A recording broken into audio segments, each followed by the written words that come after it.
Hola Oscar, ¿qué tal?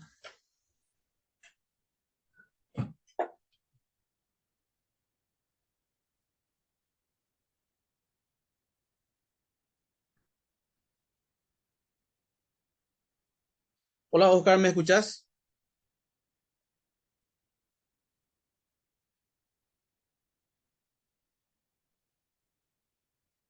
Hola Diana, ¿qué tal?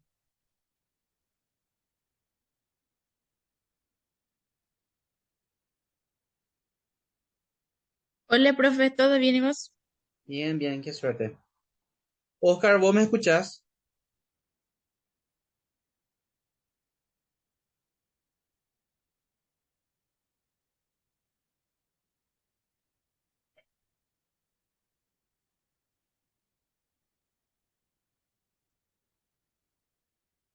Vamos a esperar un chiqui que vaya ingresando los compañeros, ¿sí?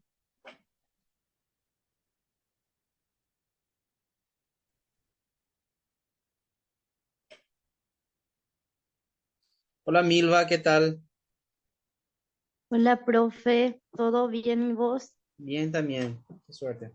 Qué suerte. ¿No se fueron a la actividad el viernes pasado?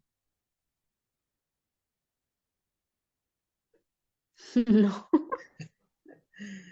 descansamos. Bueno,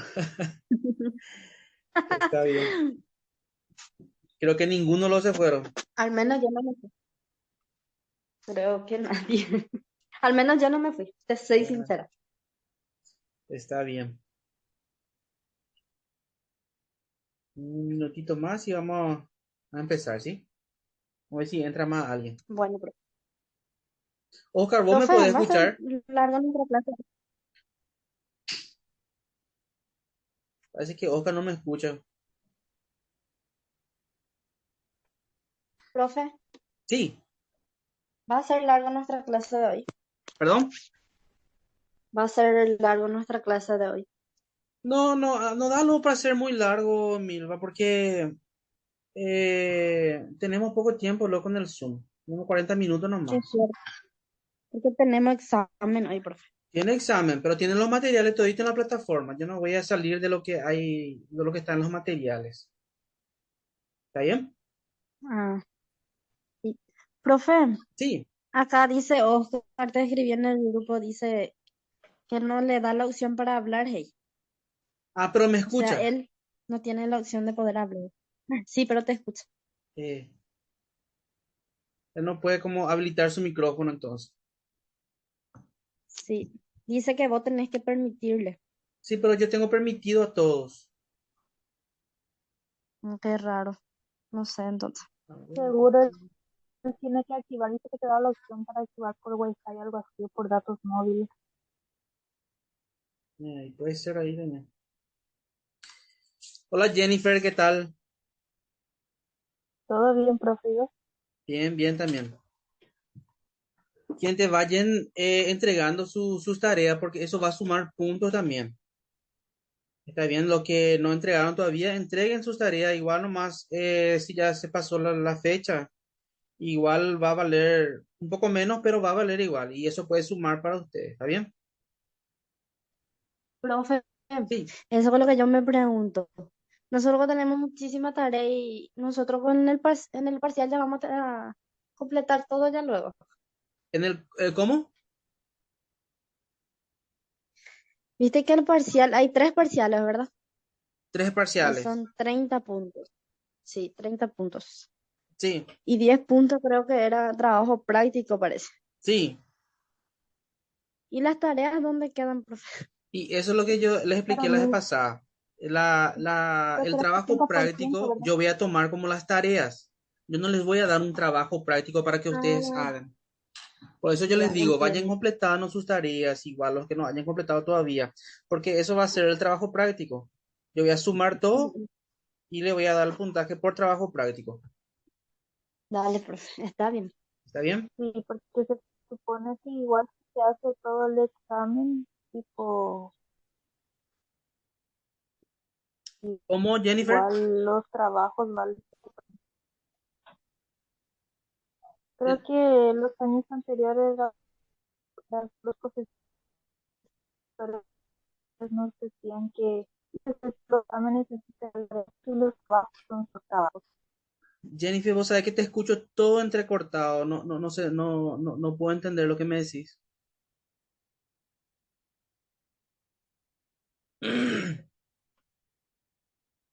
Después, como de repente, si es que no sale bien ahora, me puedes preguntar en el grupo también o en privado, igual no hay problema, ¿está bien? ¿Qué tal Isadora?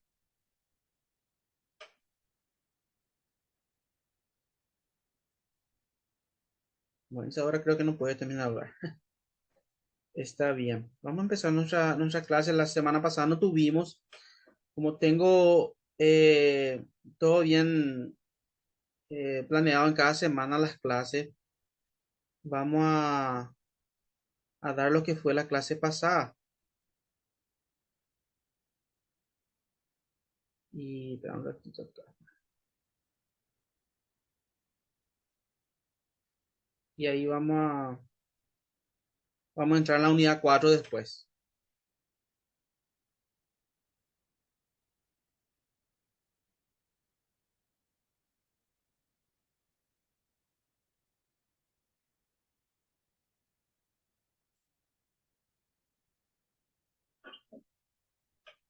Todos pueden ver la pantalla.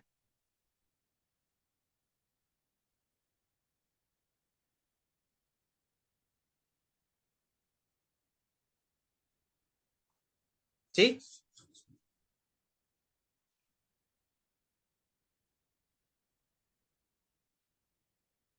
Todos pueden visualizar la pantalla.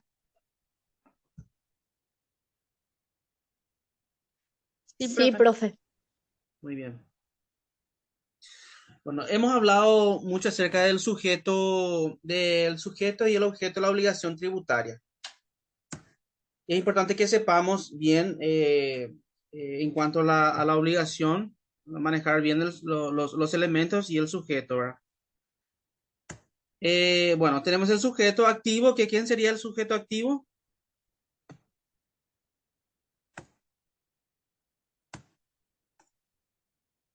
Sería Hacienda, ¿verdad? Hacienda es el sujeto activo, es el sujeto que obliga al sujeto pasivo a una obligación. ¿Y quién sería el sujeto pasivo? Los contribuyentes en general. Y la diferencia, ¿verdad? Como de otros sujeto activo y pasivo en la entidad pública, el sujeto activo se va a basar siempre en normas públicas, en leyes públicas, ¿verdad? No, es diferente del sujeto activo en el privado, o sea que de una empresa que, por ejemplo, una empresa acreedora privada tiene o sea que está obligando al sujeto pasivo en el sentido privado ahora a través de un contrato, ¿verdad? Sin embargo, las entidades públicas no se basan en contrato. Nosotros no firmamos un contrato cuando decidimos cómo abrir un negocio o para empezar a tributar o deber a Hacienda. Simplemente por medio de la ley, ellos como obligan a nosotros. Entonces, hay una gran diferencia de lo que sería lo público y lo privado. ¿Verdad? Y el sujeto pasivo es que es obligado y el sujeto activo es el que obliga a nosotros. Entonces, en este caso, ¿cómo sería el Ministerio de Hacienda?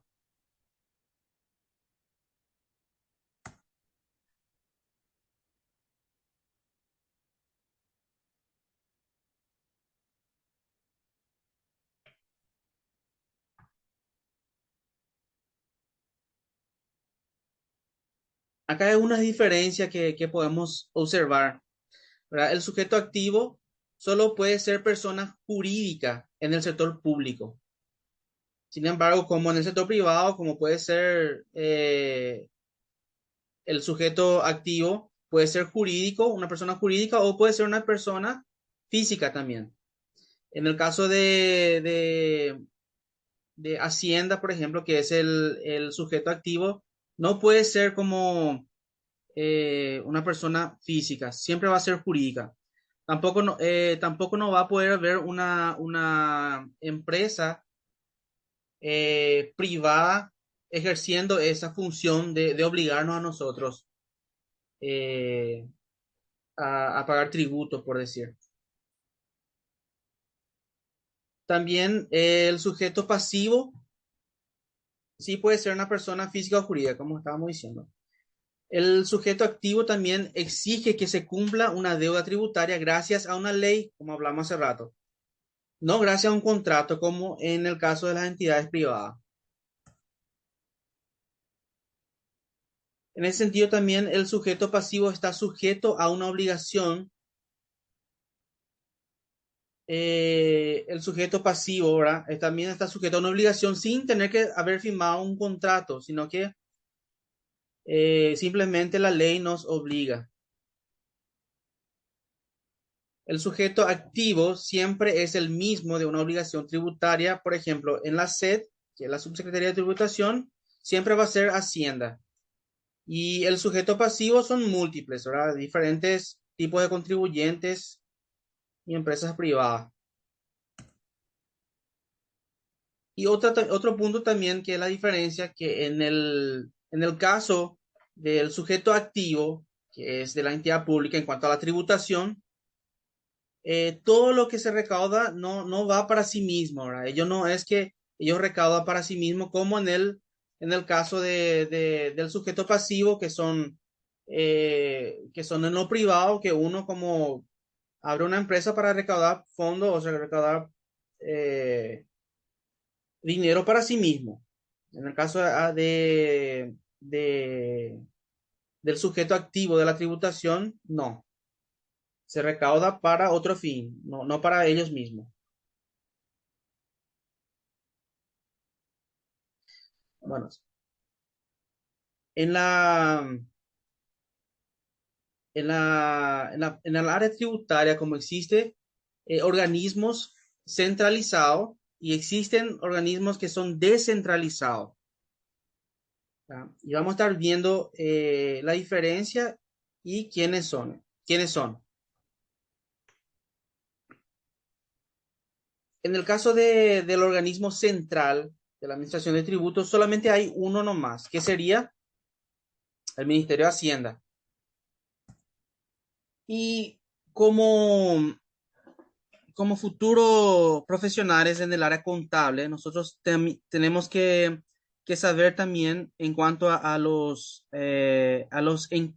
quienes encabezan el Ministerio de Hacienda, ¿verdad? ¿Y quién es el ministro de Hacienda actual? A ver quién sabe. Ministro de Hacienda.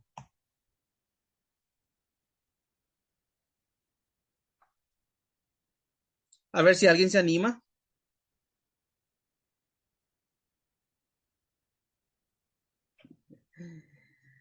Muy bien. El ministro actual de Hacienda se llama Óscar Llamosa Díaz. Es el ministro actual.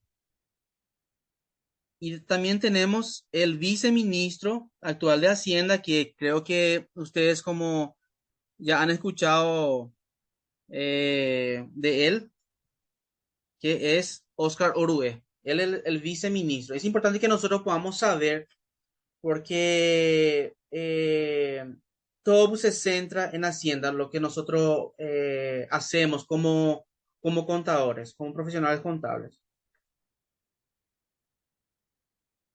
¿Y cuál es la función del ministro de Hacienda?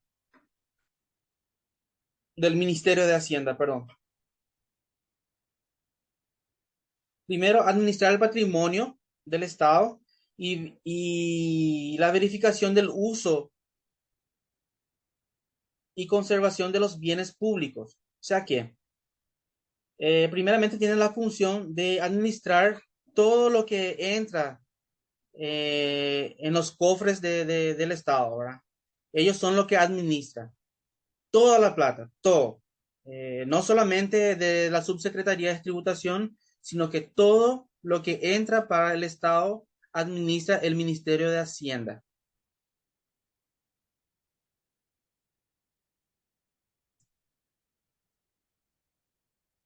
La administración del proceso presupuestario del sector público incluye las fases de programación, formulación de ejecución, control y evaluación, así como el perfeccionamiento de su técnica, dice. Ellos son los que crean también los presupuestos generales. Generalmente como las entidades públicas solicitan presupuestos anuales a Hacienda y Hacienda como hace a la administración de esos presupuestos, para cuánto va para cada entidad y todo eso. También de la función del Ministerio de Hacienda.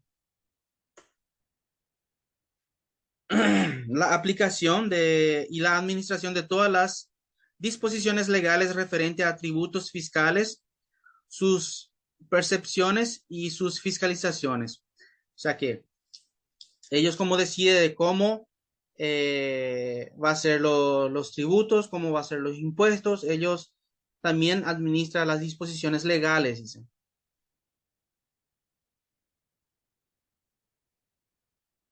La aplicación y la administración de las disposiciones legales, de cómo va a ser un impuesto, para quién va a ser cada impuesto y todo eso.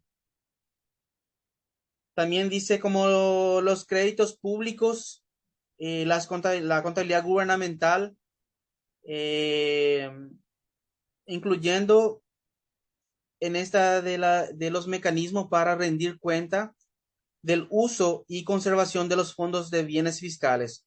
Entonces, como ellos también trabajan como controlador, ellos controlan también el uso de esos presupuestos que todas las entidades que son públicas son beneficiadas, ¿verdad? Entonces, ellos también actúan como controlador de esos recursos.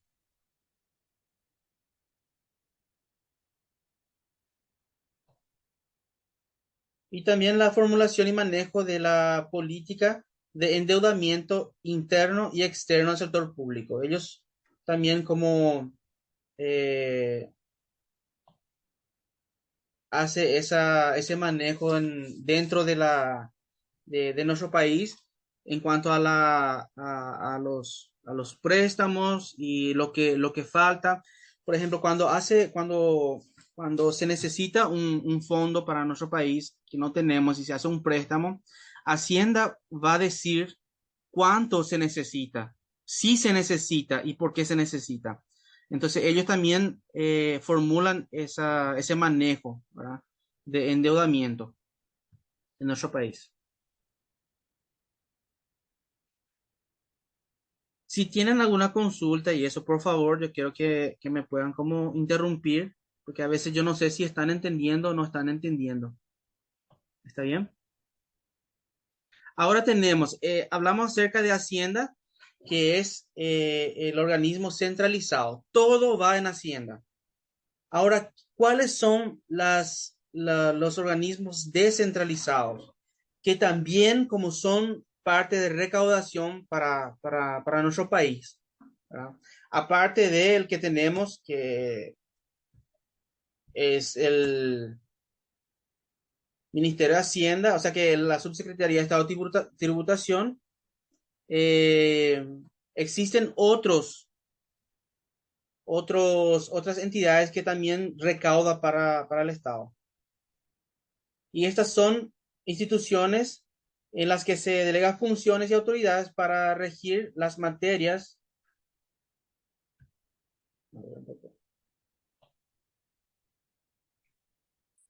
de su competencia y decidir sobre los asuntos que les son inherentes. Son entidades descentralizadas, algunas son autónomas y otras no.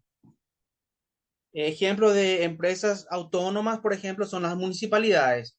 Ellos también como son ente recaudador, pero también rinde a Hacienda. Ellos son autónomas, ¿por qué? Porque ellos usufructúan de sus propios impuestos recaudados para distribuir dentro de su entidad. ¿Qué quiere decir eso? Como que ellos, por ejemplo, los impuestos inmobiliarios, ellos utilizan parte como va para la arca del Estado y parte utilizan como recursos para la propia municipalidad. ¿Entienden? Entonces, como son entidades que son descentralizadas, pero son autónomas. Y algunas otras entidades estatales también como que son autónomas y algunas son semiautónomas. Ahora, ¿cuáles son los organismos descentralizados que tenemos? Primeramente, la Subsecretaría de Estado de Tributación, ¿verdad? Que recauda el impuesto y se encarga de administrar todo lo que son impuestos y eso, y rinde al Ministerio de Hacienda. Todo se rinde al Ministerio de Hacienda. Pero tenemos también las municipalidades de todas las ciudades, que son también empresas, organismos descentralizados que rinde a Hacienda. Después tenemos la DINATRAN, tenemos el Ministerio de Obras Públicas, tenemos las universidades nacionales, tanto la UNE como la UNA, como la Universidad Nacional de Encarnación, de Villarrica, todos son entidades que lo que se recauda rinde a Hacienda. El Poder Judicial, ANDE, COPACO, ESAP, todas las empresas públicas, organismos públicos, son organismos descentralizados que rinden a Hacienda. Entonces, como ahí pueden ver la diferencia que hay como de la SED y Hacienda. La SED solamente es un organismo que se encarga de la parte tributaria, de la documentación, de fiscalización, de recepción de los impuestos, no todos los tributos. ¿Entienden?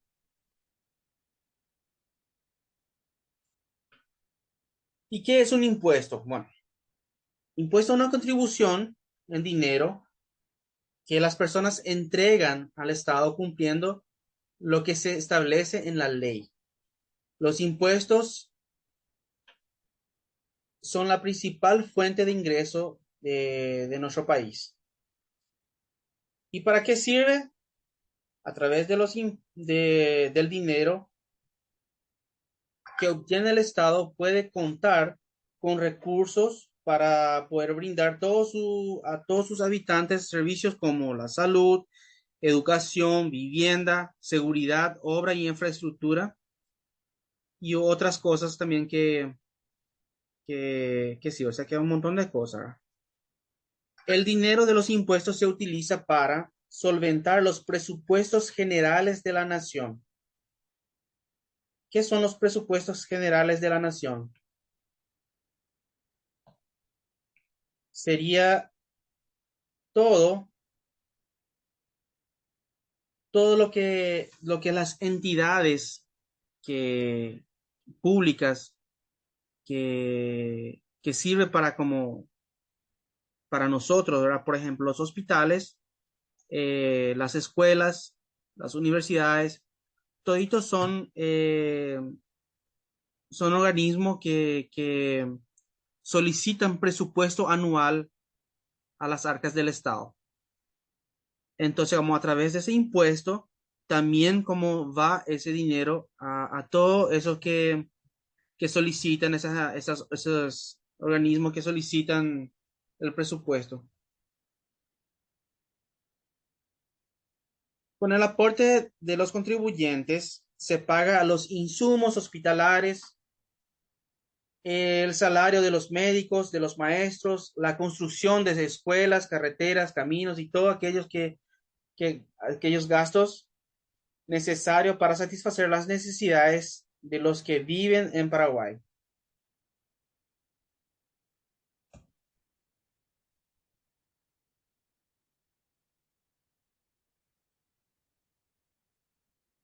Ok, ese fue un repaso de lo que fue la semana pasada.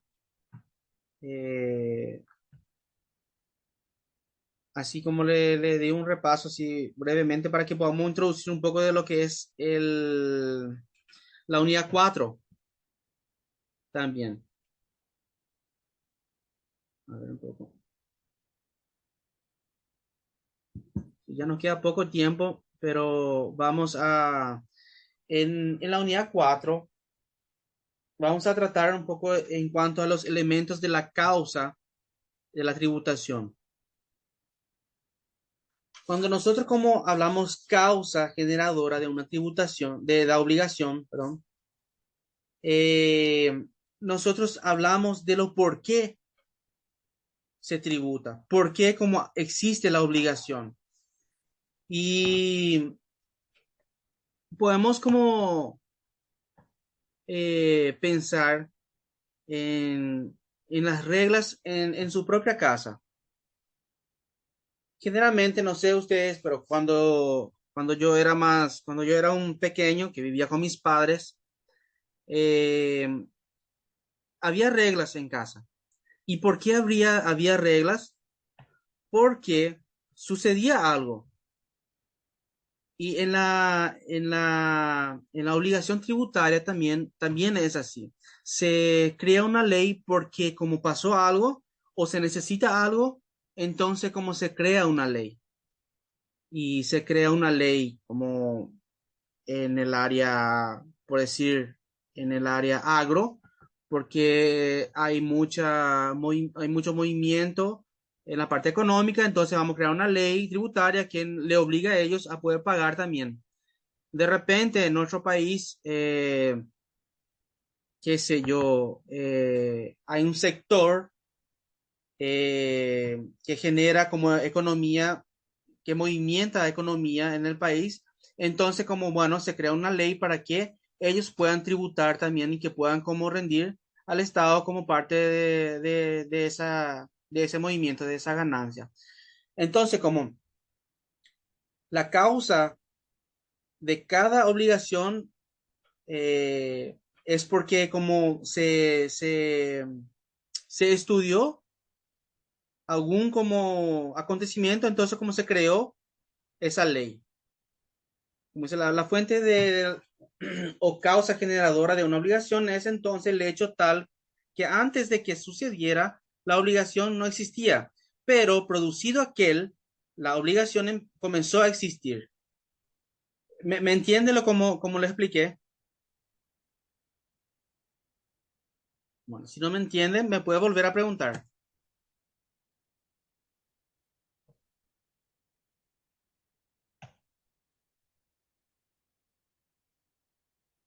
Capacidad contributiva. ¿A qué entendemos por capacidad contributiva? ¿Quiénes pagan los impuestos? ¿Pagamos todos iguales los impuestos en nuestro país? La capacidad Eh, contributiva. Sí, Diana, Sí, justamente iba a decir que no. no pagamos todos iguales, ¿verdad? Porque como justamente por un ejemplo nomás les doy, en nuestra nueva reforma tributaria que hubo ahora, está el IRP. Está el IRP y existe como una base en el cual como hay un porcentaje a pagar. Los que superan 80 millones, eh, los que superan 80 millones, lo que pasan, esos 80 millones, pagan un monto o sea, que paga un 8% de como impuesto. Si de esos 80 millones superan los 120 millones, creo, entonces tiene un 9% a pagar. Entonces, como ya pagan diferente, pagan un poco más. Y los que pasan eso, los 150 millones, paga hasta 10% como impuesto a la renta personal. Entonces, como hay una diferencia en según la capacidad, ¿verdad? Tampoco nosotros no podemos pagar más si ganamos poco. También la capacidad, como se refiere en cuanto a tu riqueza también, porque el ente eh, obligatorio que nos obliga a nosotros también controla eso. Que de repente una persona puede como de repente disponer de mucho dinero sin haber rendido tanto al Estado. Entonces, como hay un control de eso también, en cuanto a esa capacidad, tanto como en el pago de impuestos como en tu riqueza. Y tenemos también en nuestro, o sea que para poder entender la tributación, nosotros necesitamos aprender la parte jurídica, la parte de derecho tributario. Y para entender de derecho tributario, nosotros necesitamos entender en sí lo que es derecho. Así que esta parte de nuestra unidad, entramos en una parte de derecho también. Y para que podamos entender un poco en cuanto a las leyes, hay un principio de legalidad que nos enseña Kelsen. Kelsen como fue un, un abogado austriaco en el siglo, al inicio del siglo XXI, del siglo XXI. Eh, él como elaboró un concepto en cuanto a las leyes. Él dice que cada ley se rige en base a otra ley. Y él creó una pirámide que se llama, es conocido hoy día como la pirámide de Kelsen. Y él dividió esa pirámide en tres, que hoy en día en varios países, o sea que casi todos los países utilizan esa pirámide como base de la ley, ¿verdad? Y él como dividió esa pirámide en tres. Primero, él como puso como que están las sentencias, las normas, los contratos, los testamentos, etcétera. Solo que esas sentencias y normas y contratos se rigen por una ley también. Y esa ley son las leyes nacionales, locales, los decretos y los tratados. Entonces, como cada sentencia, cada norma, cada contrato, cada testamento que se hace, se rige por una ley, por un decreto o por un tratado. Y las leyes nacionales y locales, los decretos y los tratados también se rige por una ley mayor que está en la cabeza de esa pirámide. ¿Y cuál sería esa ley mayor? ¿Cuál es la ley más alto de un país? La Constitución Nacional, la Carta Magna. Todas las leyes, todos los decretos y todas las normas que se hacen en un país se tiene que basar en la Constitución. Si no se basa en la Constitución, no puede ser válida. Entonces, la Constitución, por ejemplo, nuestro derecho tributario para nosotros, tiene que constar que la Constitución dice que nosotros tenemos que rendir al Estado. Si la Constitución no dice eso, entonces nosotros no tenemos por qué estar obligados a rendir tributo al Estado. Pero sí se creó una ley bajo la base de la Constitución Nacional.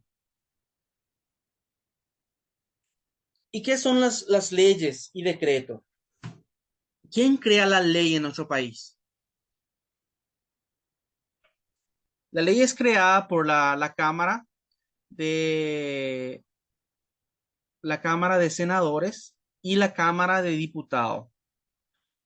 Generalmente como los,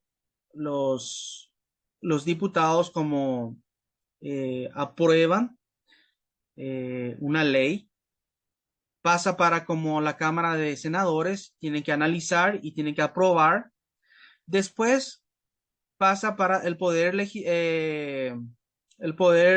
ejecutivo, que también analiza y aprueba una ley.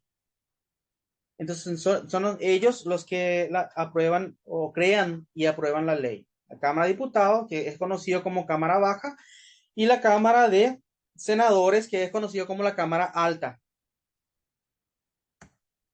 Los decretos. Los decretos son actos administrativos dentro de una competencia de los jefes del poder ejecutivo, que serían en este caso los presidentes, los gobernadores, los intendentes. Ellos pueden crear un decreto y puede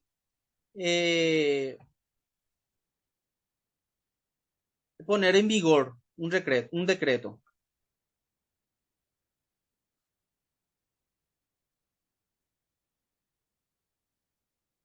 Muy bien. Y se nos va a cerrar nuestro Zoom, pero les dejé los materiales y también una pequeña tarea para que ustedes puedan hacer. Recuerden, gente, como le estaba diciendo a los compañeros, los que no alzaron todas las tareas, si pueden, cómo hacerlo. Porque yo les voy a tomar como trabajo práctico las tareas que ustedes me van completando. Los que todavía no hicieron y ya pasó la fecha, no importa, hagan igual.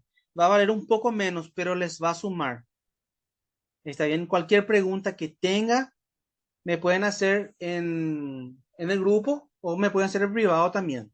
Generalmente sí se trata de nuestra clase y eso es mejor hacer en el grupo, porque de repente la pregunta de uno puede ser la pregunta de otro también. ¿Está bien? ¿Alguien tiene una pregunta?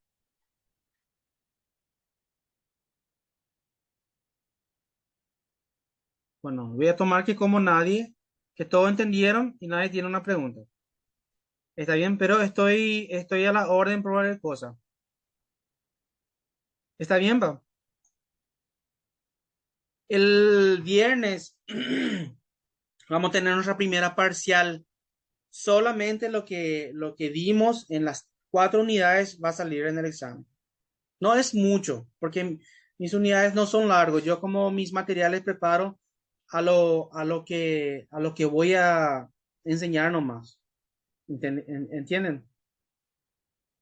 Así que para el próximo viernes espero que estén preparados y que tengan un excelente examen y un buen fin de semana. ¿Está bien?